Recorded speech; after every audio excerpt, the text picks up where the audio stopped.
So today we are going to talk about a pretty lively subject on which everyone will have a view: the presence of Parkinson's on the silver screen and the small one at home.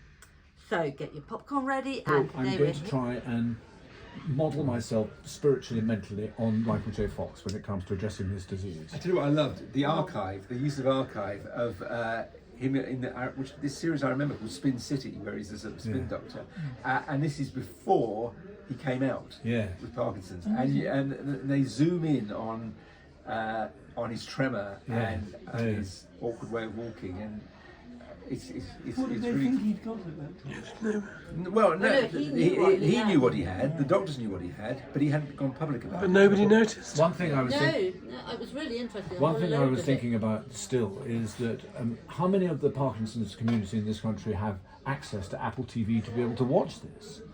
You're not saying it should be made available on the National Health. I think it should be made available on the BBC. Are we okay to go? Yeah, do you want to lead in again? Yeah. So this is a brilliant point at which to bring in our second guest, Charlotte Gwynner, who's making a film about Parkinson's, which is called The Game. Do you want to tell us about that, the story first? What's the plot? Yes, so the film was loosely based on sort of lived experience, real experience in our family. My husband has Parkinson's, he's had it for 25 years. And the film is about a father who takes his son to the park. So very simple, ordinary enough kind of conceit, and really about how sort of at that exact moment in time in the progression of the illness, where he hasn't yet really articulated to himself and hasn't articulated to his 7-year-old child that he has Parkinson's. So really this very simple, ordinary event turns into a kind of huge complex unravelling between the father and son, and is also funny. The child tries to take over. The father tries to present himself as extremely able because he wants to be a brilliant parent and not really face up to his illness, and things escalate until he falls.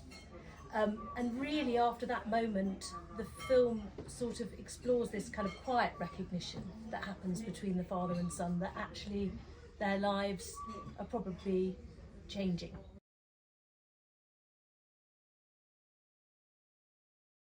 Did you know that when Curb Your Enthusiasm is made, they don't have a script? They just have bullet points and they just busk it. Yeah. It's and I think they have quite a few takes to see which one is best. Yeah.